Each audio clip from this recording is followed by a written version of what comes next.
Excellent. All right. I would like to welcome everyone. Thank you for joining us. Thank you for your time. We're fortunate today. We have CBRE and a couple of their directors from their Valuation and Advisory Services group. And I think a lot of us are familiar with CBRE. Their Valuation Advisory Services group are CBRE tax professionals who achieve property and transaction tax savings and refunds for their clients by providing expert tax strategies while executing property and transaction tax appeals and abatements. CBRE tax professionals use extensive scale and reach, state-of-the-art technology and proven innovation processes to deliver quantifiable results-driven property tax services. So really our goal today is to help provide you some insight into the process, especially as a result of the impacts due to the COVID-19 pandemic, and give you some tools to help you take advantage of any tax savings that might be available. And hopefully with this information, you'll be able to provide some guidance to your clients and maybe even apply some of this to your own portfolio if you own properties. I am Dave Gambaccini. I am the president of the New England CCIM Chapter for 2020, and I'm a principal with Excel Capital Partners. And I'd like to introduce the panelists today. Domingos Santos Jr. is a director of property and tax transaction services. Domingos serves as a director with CBRE at National Property Tax Practice. Prior to joining CBRE, Domingos served as the real estate tax director at a leading multifamily real estate private equity firm and as a tax consultant with other national tax consulting firms. And Todd Tessier of CCIM is the New England Director of Property and Transaction Tax Services. And Todd was a former principal at Paradigm Tax Group and the owner of Tribunum Consulting Group. He's currently the New England Director in charge of property tax consulting for CBRE, and he's located in the CBRE's Boston office. So gentlemen, thank you for your time today. And with that, Todd, I'd like to hand it over to you. Dave, today, and thank you everyone for joining. We are living in some crazy times. So what we've been seeing in the past couple of months due to COVID is a downturn in the overall economy, and that is affecting the real estate market. For Q2, results are not all in yet, but we're seeing at least a 30% contraction in the US economy, and that is trickling down to the real estate market. And we're starting to see a lot of the signs of weakening in the overall market.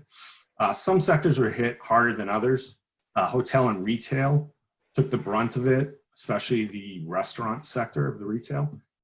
Industrial has been the most resilient of these sectors, pretty much coming out unscathed. They're either coming back or close to being back in the last couple of weeks.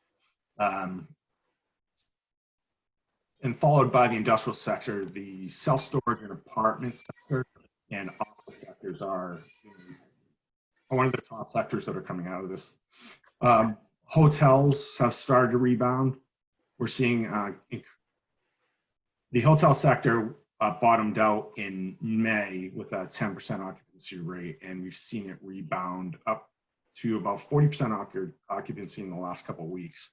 We expect that to keep on increasing, but probably at a slower clip. We did see some dramatic deal repricing in March and April. Some sectors being repriced up to or over 15% reduction from their original contract price. We're starting to see those spreads shrink closer as we're getting farther and farther away from the bottom in March. So the long-term implications, we feel that the continued weakening of the US economy could cause an increase in capitalization rates. Another factor too that no one's really sure how it's going to play out is the telecommuting that's been going on for the past couple of months, how that's going to affect the shrinking size of office square footage requirements in some sectors and increasing vacancy and availability in other sectors. It's really difficult to predict how this combination of factors from COVID are going to change the overall market fundamentals going forward. There's a good chance that the result of COVID will be an overall weakening in the fundamentals and possibly a further downturn in the real estate market. Next slide. Once I figure out which direction to go, sure. Oh, sorry, I was a slide ahead of you. One more. There we go. There we go. All right, so these are some of the key factors in the New England property tax market compared to the other states within the country. The New England market has a very long cycle. Appeals can take anywhere from 6 to 24 months to complete. And unfortunately, the cycle is only getting longer due to staff cuts and assessor layoffs. And now that COVID-19 has hit, we're looking for an extension of that process by 3 to 6 months.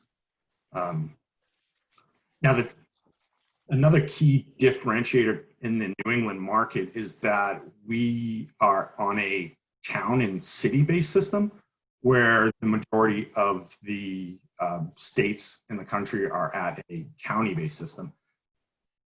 And why that matters is that in New England, you push your assessor and valuation down to the town levels, and that requires each town to have their own assessor, to have their own assessment systems, and to value the process and take it all the way through to completion at the town level, where the rest of the country has it at the county level, where you can pool these resources and you have less staff and it's way more efficient. Unfortunately, we work at a city and town-based level, and that typically increases costs and time. So we go to another factor is that it's a high tax rate and high values. As I was talking about with the city and the county-based system, extremely inefficient system that adds a lot of time and cost to the whole process. And that is seen in overall property tax bills and tax rates. We see that in the top 10 list of the highest median property tax bills in the country. 5 of the 6 New England states are in the top 10, with Connecticut being at 2, Hampshire being at 3, Massachusetts being at 6, Rhode Island at 7, and Vermont at 8. Don't pick up your business and move it to Maine, because Maine goes just outside of that and they're at the 18th. So of the 6 New England states, all 6 are within the top 18 of the highest paid property tax bills in the country. And the last one is there's multiple steps in the process. As we talked about before, it's a very long cycle. And within that cycle, there's 3 or more steps. And it can be very confusing on which steps that you have to go through, appeal deadlines and information requests. It's a very confusing process that it's very difficult to navigate for a property owner that is not doing this on a regular basis. And then with the multiple steps and deadlines, if you miss any of the deadlines, you can lose your appeal rights in this year or next year. So it's very important that you're speaking with or knowledgeable in the deadlines for each state and that you're abiding by those deadlines. Next. Yeah, Todd, quick question. And by the way, I kind of breezed over a couple of the, I want to make sure people understand that we will answer questions live. So if you want to type questions in the Q&A box, we'll answer them live, and we will be sending out the slides with a video afterwards. So I just want to bring everyone back to that.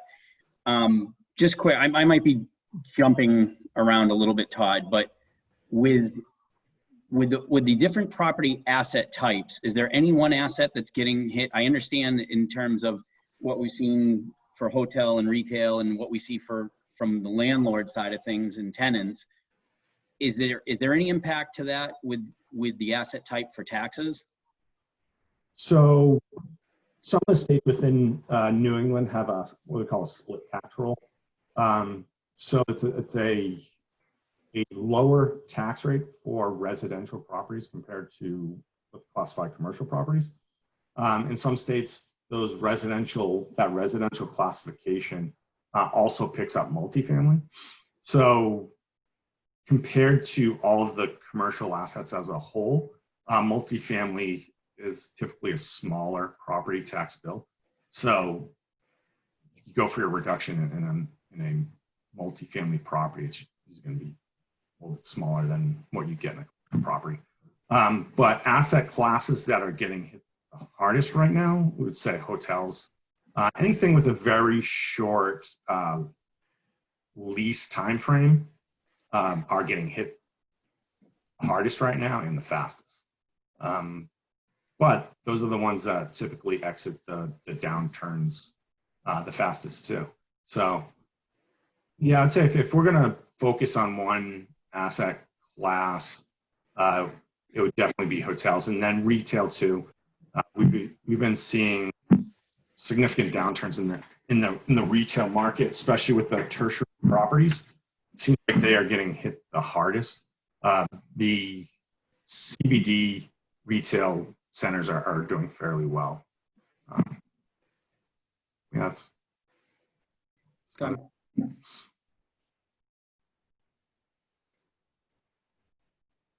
And is this the right slide, or do you need the next one? Nope, one back. Or the other way? Yep, right there. So I took 3 of the states in New England and did a small overview. These are the states that we typically find the most appeals in, and that we're working on a normal basis. Massachusetts is on a 5-year cycle. What that means is that every property within the state is reviewed every 5 years. Massachusetts, they do make annual adjustments. Those are typically economic adjustments, 2 to 3% year over year. You can file within any annual year within the cycle, and it's assessed on and each assessment stands on its own. And what that means is that your assessed value and your assessed valuation date changes year over year. And when you're appealing the property, you go back to the valuation date of that year that you're appealing. And that's not always the case in some of the other New England states. And the deadline for Massachusetts is February 1st. And then the valuation date would be January 1st of the previous calendar year. So that also brings up another good point, is that when the COVID hit, it hit after most of the appeal deadlines within New England have been filed. So we didn't see a lot of adjustments in the filing dates. And it also hit before the valuation date for the next 2 years. So any of these declines that we're seeing this year into next year won't be able to take advantage of those until in Massachusetts fiscal year 2022. But that doesn't mean you can't bring up these issues with the assessor now to start preparing for your next year's appeal. Moving over to Connecticut. Connecticut's on a 5-year cycle also, but the thing with Connecticut is that the assessed value stays the same for the whole 5-year cycle. So if you went to appeal your property value in Connecticut after the revaluation date, you would have to go back to the last year that the property was assessed to fight your appeal and base your appeal on the valuation date from that last assessment date. That doesn't mean you can't appeal within any year within the cycle. It just means that you would have to go back to when that full reval was completed. And any achieved abatement would roll forward. So if you achieved an abatement in the second or third year, you would get that abatement going forward until the next revaluation was completed. And it also goes, if you purchase a property within the valuation cycle, it won't get picked up for assessment purposes until the next reassessment is completed. They can go back and pick up any improvements that you've made during the cycle. They don't have to wait to pick up those improvements until the next reevaluation is completed. So Todd, you mentioned something that comes up. I've seen it a few times where someone will purchase a property, and whether we know where the reassessment cycle is or not, someone will purchase a property, and let's say if not that year, the following year, their tax bill changes, and then they call the city and the town and they find out that they were reassessed, and magically it happens to be at their purchase price, which was higher than the previous assessment. Is that merely a case of the cycle, or are those special assessments? In other words, investors are always asking me if people are, these companies that provide these assessments or the assessor's office are looking at these sales and purposely are triggering a reassessment based on that sale. Is that a practice, or is it really have to do with the sales cycle or their assessment cycle? Well, we'll take Massachusetts, for example. They're supposed to be using all approaches to value. So that would be your sales, your income, your cost.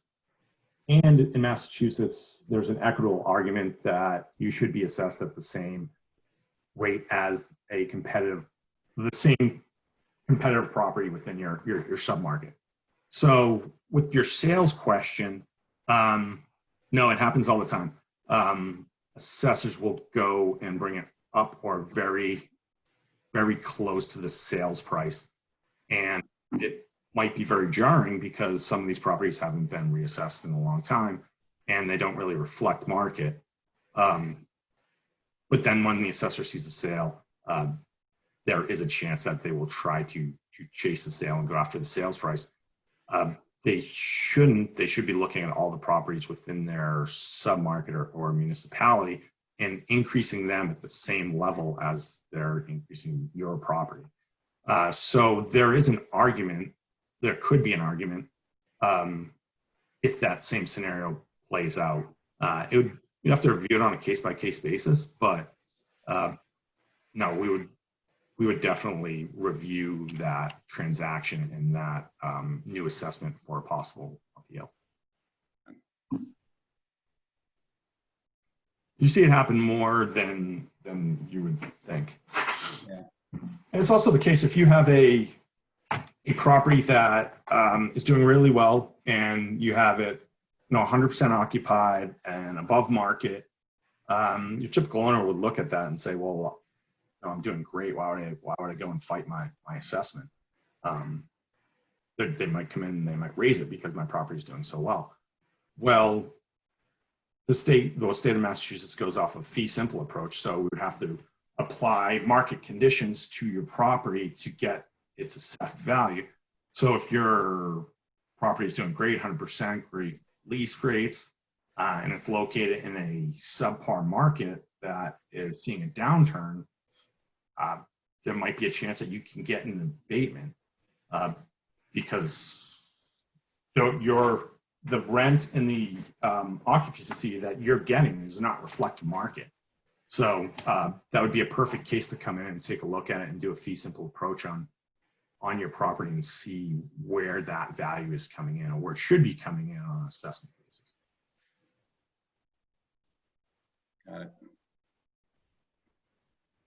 So the last one is Rhode Island, and it's a combination of the two Massachusetts and Connecticut approaches. It's on a 6-year cycle with either a reval or an update in every 3 years. that value will roll through that 3 years till the end of the cycle. You can appeal in any of the years. And this appeal deadline is later than the most of the New England deadlines. It's actually in October and December. So there still is time for appeals in Rhode Island. The last quarter property tax bills are coming out and then the next month. And then you have 90 days to appeal that property tax. Flip.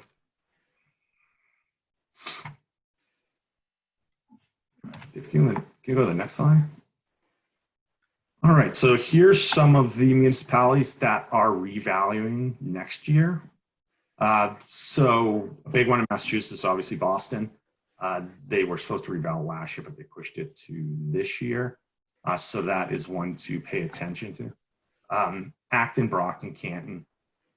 Besides Boston, not a lot of big municipalities that are revaluing next year. Somerville, Waltham are some good ones to look at. Connecticut, which would be completing their Grand List 2020 revaluation. Just some minor locations that are completing their reval. Bridgeport, Greenwich, New Milford, West Haven. And then Rhode Island, we get Cranston and East Greenwich, Exeter, Milton, Narragansett, Pawtucket, Woonsocket going next year. So Todd, a question that popped up. When you say that the first level appeal deadline for Massachusetts is February 1st, when can you start to file? Could one start now, or does an owner have to wait until after January 1st? Well, there's the caveat to that. So the February 1st appeal deadline is for any quarterly billed property within Massachusetts, which is about 85% of the properties. There are a handful of smaller municipalities that are on a semi-annual basis that would have an October-ish deadline, but those are really small Western Massachusetts municipalities, except for Cambridge. Cambridge is one of the largest on a semi-annual billing cycle. So if we go back to February 1st, so your new values don't come out till December, end of December, so you can't appeal till that that third quarter bill is out. Once that third quarter bill is out and you know the new value, you can appeal. Okay. If you want to switch to the next slide, so some of the effects of COVID on the New England region. So we didn't have a lot of issues with the extension of appeal deadlines since most of the deadlines had already passed. We are seeing extensions in information requests from some of the Massachusetts municipalities. But we're not seeing any second level appellate tax board extensions or anything like that. So we are seeing tax payment extensions. Maine extended their last quarterly tax payment. Massachusetts, Connecticut, Rhode Island. And then we are seeing some of the courts and the assessing offices closed when COVID hit in March and are now slowly reopening. Most of the assessor's office and the courts are on a limited basis or only telecommunication basis, and that's slowing down the process and putting a strain on the whole process of going through the appeal cycle that was just filed. If you can switch to the next one.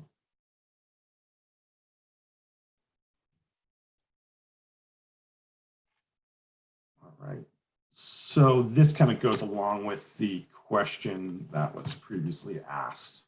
No, it's never too early to start preparing for your appeal, especially if you start seeing a downturn in your market, increased vacancy or decrease in rates, or your tenants are coming back to you and trying to renegotiate their lease rates, or you're starting to see a smaller percentage of actual payments, you should start noting that, and also look around into your neighborhoods and your submarkets to see what's happening with the other properties around you.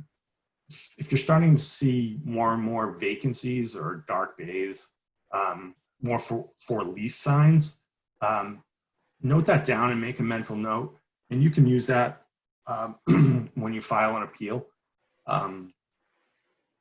because you're seeing an overall decrease and weakening in your local market, and that definitely has implications in an appeal.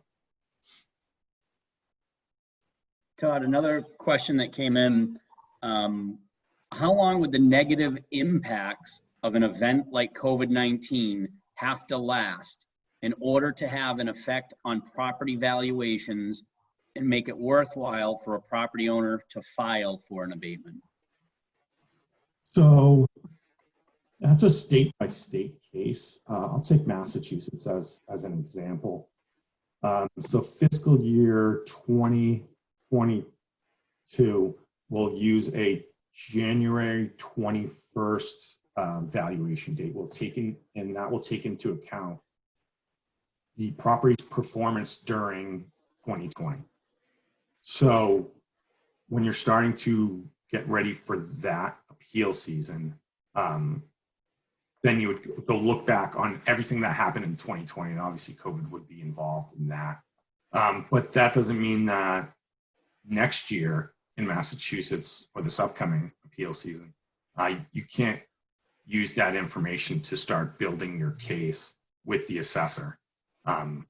It doesn't hurt to get in there and show that your property is negatively affected, to look for relief earlier than relief before your appeal cycle starts. So, and we're going to see drastic increase in appeal filings starting next year. So it's in everyone's best interest to start preparing now and to get those appeals in as fast as possible once you get that tax bill. And we would recommend filing the most detailed appeal that you can, because once all those appeals start piling up, it's going to be a first come, first serve, and you want to have your appeal in front of the assessor as quick as possible, so you can start that process before the rest of the appeals start to look at and the decisions are being made. That's it for my portion. I'm going to hand it over to Domingos.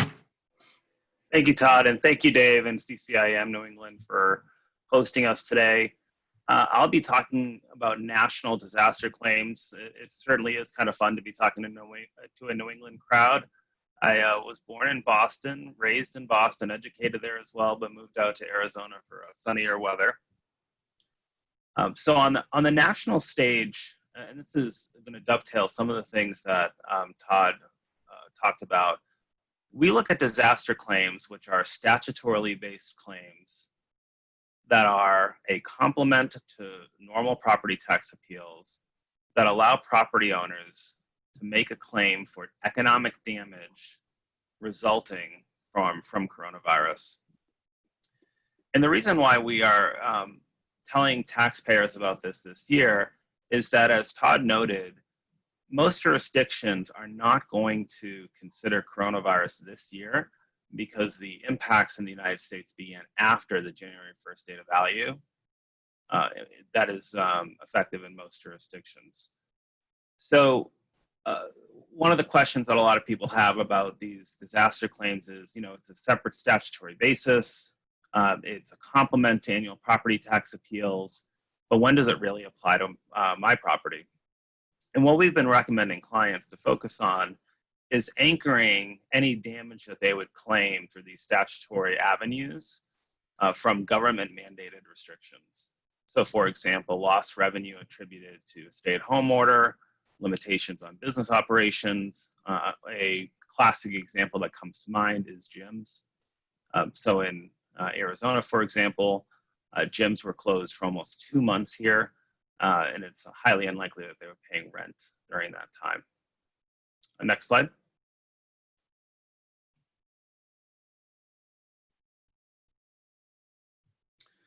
Another piece is that although they are a complement to annual valuation claims, we are warning clients that although they do provide a complement to those annual valuation claims, they are not a slam dunk. And what I mean by that is that these state disaster claim statutes were enacted to address natural disasters. So you can think about that like earthquakes, tornadoes, floods, and hurricanes. And it was a way of legislators giving property owners an additional way to lower their tax burden when their properties were physically destroyed. We're approaching this a little differently, right? The property wasn't physically destroyed, but it was economically harmed. And so taxpayers who do file these claims, they should expect a fight from the taxing jurisdiction that will likely result in a judicial action. We're expecting that in the 11 states where these are available, judicial actions will be consolidated and will be determined by a lead plaintiff, likely one of the larger taxpayers in the state.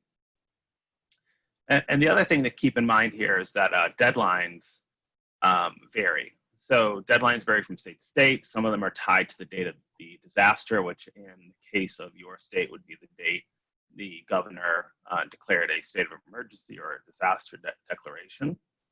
And the earliest deadline is tomorrow in the great state of Texas.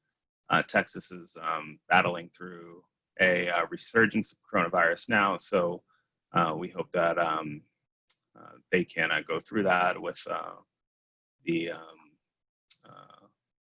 lowest loss of life and lowest infection rates.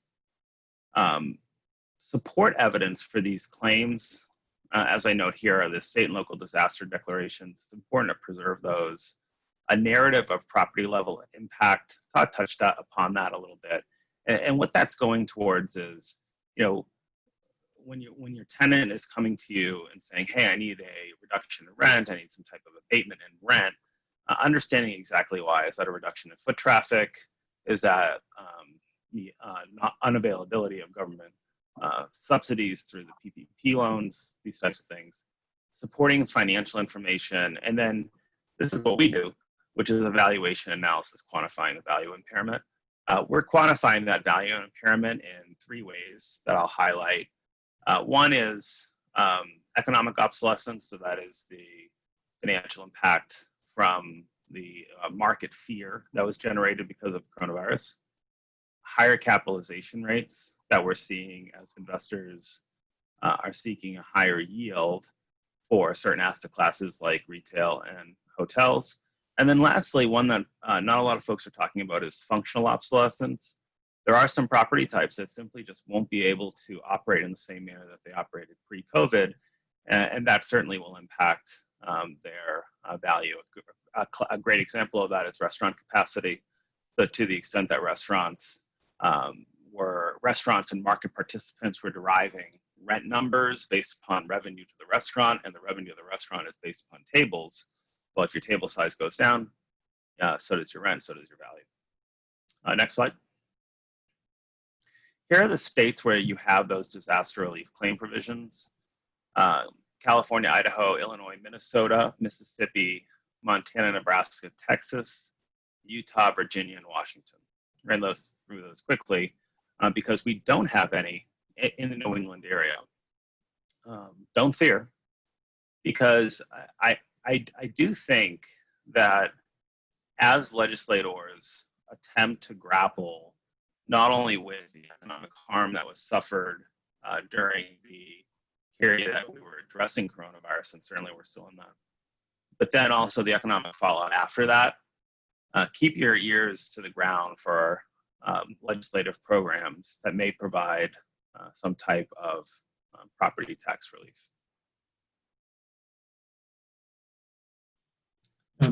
Mike had a question that I can address. And Mike's question was, fees to hire professionals to handle appeals on your behalf, and what's the minimum deal size? So fees can be handled in numerous ways. Either it's on an hourly basis or it's on a contingency fee basis. And what the contingency fee basis is that whatever we would bring back to our clients, we would retain a portion of that as our fee. So there's either you can do it on an hourly basis where you would have an upfront cost for the appeal and the review, or you can do it on a contingency fee basis where there's no upfront cost, but the consultant or attorney shares in the fee that they bring back. It's all completely dependent on how the client wants it structured, but the consultants usually can work, attorneys can work in either of those bases. Is there a minimum property size? Single properties under $2 million are a little tough to work on a contingency fee basis. So if you're leaning more towards a contingency fee, I'd say for a single property, the threshold would be around $2 million. But on a portfolio basis, that $2 million can be adjusted. That's about it. Hey, Michael, if you have any other questions, don't hesitate to ask me offline. I can answer any of those that you have. And Dave, I had 2 points that were off script for the group that I would encourage them to take away if I could real quick. Absolutely. Yeah, please do. So as someone who works with taxing jurisdictions and governments all over the country, there are 2 things that I really pay a lot of attention to when I'm advising clients on deal underwriting. So our talk today was about contesting values, but just 2 quick deal underwriting points for this group. One is pay really close attention to places where you're underwriting to government layoffs. So for example, we heard yesterday out of New York City that the de Blasio administration is considering laying off 22,000 employees. Pay attention to those headlines. Those headlines will give you a clue about budgetary stressors in municipalities. And the second point is coupled with that. So from those budgetary stressors, the other thing to keep a very close eye on is tax rate setting. That's happening now. So tax rate setting is happening all across the country. The one that caught everyone's eyes that pays attention in this industry was Nashville, Tennessee. Nashville, Tennessee has been a darling of this last economic expansion, as we all know. And their government gave everyone a early Christmas gift with a 34% increase in their property tax rate. That's now being judicially challenged, which will have a very low chance of success, although one has to do it, right? So pay attention to those 2 points. And if you wanted my forecast to the extent that it's worth much, right? Don't try to buy a cup of coffee with it. But the forecast is that you're going to see government layoffs more and more as we go through this cycle. And that does 2 things to this process, the property tax process. One, it gives you a hint of those budgetary pressures. 2, it impacts, and this is to Todd's point that he raised earlier about Massachusetts, it impacts the ability to resolve property tax disputes. As staffing levels go down, workloads increase. But another point that I see from talking to assessors and talking to assessing jurisdictions is that as you see those types of layoffs occur, career risk goes up. And so assessors are much less reluctant to settle appeals because candidly, they don't want to go to their boss saying that they're trying to strike a deal. So pay attention to that, pay attention to those tax rates. And if you ever need a snapshot on that, certainly contact Todd as he has his ear to the ground on all of those items. Good. And I have a couple questions lined up here, and certainly, as the, I believe we're at the end of the presentation, and a couple questions are continuing to come in. So if you folks have questions, get them into the Q&A box, and we are seeing them, and we'll get them answered. And this question I'll ask could be for either one of you. What hurdles will be now? What hurdles will there be now that COVID has deteriorated property values by tenants leaving, going out of business, getting rent relief, etc., and how rents are going to be less now with the greater risk of COVID resurgence for existing and new tenants? I can answer that. So especially in New England, we value property on a fee simple income basis most of the time, and that's on an annual basis. So the downturns that are within the next valuation cycle, COVID is going to be in that cycle within that year valuation. So it's going to affect those properties directly. So yeah, you're downturning your income, your vacancy rates, your increases of your cap rates. Those are all going to play into lower valuations, which the assessors might not be picking up. You'll see that the assessment system and the mass appraisal system doesn't pick up value changes as quick as the market does. So when you have these big swings like we've had in New England for the past 10 years, you'll see your assessments trailing the market constantly, and it got bigger and bigger and bigger. And then you see the properties sell, and then they would pop the assessment to try to get back up to market. Well, that's going to happen on the downturn too, is that if we go into a market downturn, the overall assessments for most of the properties are not going to correlate closely to that market downturn. So the onus is on the owner to bring that information to the assessor and try to get that back down to where they think the market should be. Okay. Another question. Many property owners are seeing new operating expenses like disinfecting, cleaning, social distancing improvements, etc., along with increased property and liability insurance costs. Is this the type of financial information that can help with an abatement request? Yes, definitely. Any of these costs that are related to running the building would be used in a fee simple analysis. So yes, any increased costs due to COVID, but even besides the effects of decreases in vacancy and rates, yeah, increases in expenses will bring the property value down, or the assessment of the property value down. Okay. Do you happen to know the filing deadlines for New Hampshire and Maine? I do. I grew up in New Hampshire, so I have a lot of experience in New Hampshire. So the New Hampshire filing deadline is March 1st for the whole state. And then Maine, it's on a per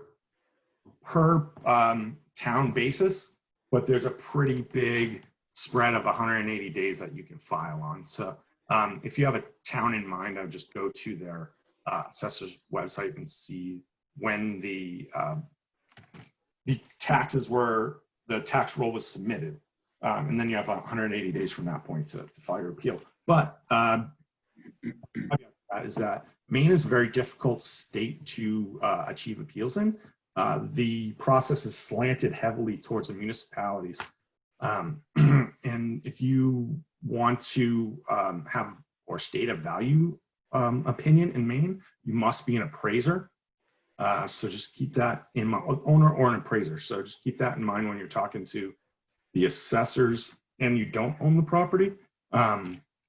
They will use that rule to get your appeal thrown out. So usually in Maine, you got to have a pretty good delta in value if you're going to submit an appeal and take it through the full process. Okay.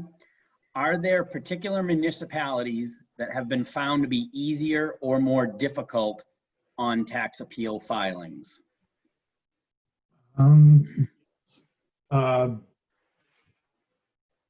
wondering if I should state any of that because it's all depending on your relationship with those municipalities and also the size of the municipality too. If you're going and filing an appeal on the biggest property in a Western Massachusetts town, they might fight you tooth and nail just because that's a big revenue stream for them. The same property in Boston is, the assessor's not even going to blink an eye if you have a case. So yeah, there's definitely different jurisdictions that are more difficult to deal with and some that are a little bit easier to deal with. Okay. You listed some municipalities that are going through reevaluation next year. Is there a place where we can see a reevaluation schedule list for other towns? Yeah, so that is located on the Department of Revenue's website. Maybe I can, Dave, maybe we can post that somewhere. Yeah. If you get me a link, when I send the slides in the video, I could provide that link as well. Mm-hmm. Okay. And I think this is the last question I have that's come in. So if anyone else has anything, get it in. When can property owners take advantage of the downturn in the market to lower their property taxes? Yeah, so that's, so if we take Massachusetts as an example, we review in arrears. So we just went through the fiscal year 20, we're in the fiscal year 2021 cycle, but the one with the appeal cycle that just happened was fiscal year 2020, which has a valuation date of January 2019. So that takes into account the property's performance for 2018. So for us to take advantage of this current downturn, that won't come into effect till fiscal year 2022, which will have a January 1st, 2021 valuation date. But that does not mean that you can't be talking to the assessor this year, going into fiscal year 2021, which is next year, when those values come out on December 30th or the last week of December. You're going to see a drastic increase in filings for fiscal year 2021 in Massachusetts, New Hampshire, most of the New England states. So you want to start that process as early as possible. Submit your completed appeal packages as detailed as incompleted as possible, as quick as you can, and then contact those assessors after you submit your package. Because, unfortunately, the squeaky wheel gets the oil. The more you make it easy for the assessor to see your appeal position and that you're constantly in front of them, they tend to try to resolve those as quick as possible. Okay. And if I'm on this call or in general, if I know of a property owner or I'm representing a property owner, if one of my clients owns a portfolio and I think that, geez, I don't really know anything about this tax stuff, but Todd and Domingos are the guys. How does somebody engage your services? Do we come directly to you? Do we just refer you to them? Like, how do we work with you in a situation like this? Yeah, whoever has any questions or wants to find out any more information, they can contact us directly. Okay, great. And then we're more than happy, and I'm a CCIM member, so I've worked with a lot of brokers. So I'm more than happy to work through a broker or assist a broker with any questions that they might have about the process. It's a very, very confusing process. We don't understand the filing deadlines and the nuances of how the values are produced. It's very difficult to get appeals. And you can get, especially with the amount of deadlines in a single cycle. The state of Massachusetts, you can have 4 different deadlines. And if you miss any one of those, you lose your appeal rights for that year or the next year. So it's very important to understand the process and work with someone, or at least have someone advising you on all the process nuances and how to go through it and navigate them. Okay. Excellent. Well, listen, Domingos and Todd, really want to thank you for your time, for your insight. If anyone has any questions, obviously we have some contact information for these guys on these slides. You'll get those slides. You can reach out directly to them. As I think Todd's saying, he'd be happy to talk to you we'll get another Q&A. They'd be happy to talk to you and provide some information directly to you that you can bring back to your clients, or maybe talk to your clients directly. So either way, thank you guys. Really appreciate your time and your insight. This has been good. I think, as you mentioned, the longer this goes on, I think that lag time to see the real impact, I think the duration of the impact on the other end is bigger. And I think that the time to get there is going to be extended a little bit longer too. So, topics like this are going to become even more relevant the more time we're in this. So guys, thank you very much from the New England chapter, from the audience, and to the audience, thank you for participating. Thank you for your time today. Thank you so much. You got it. Thanks. Bye-bye.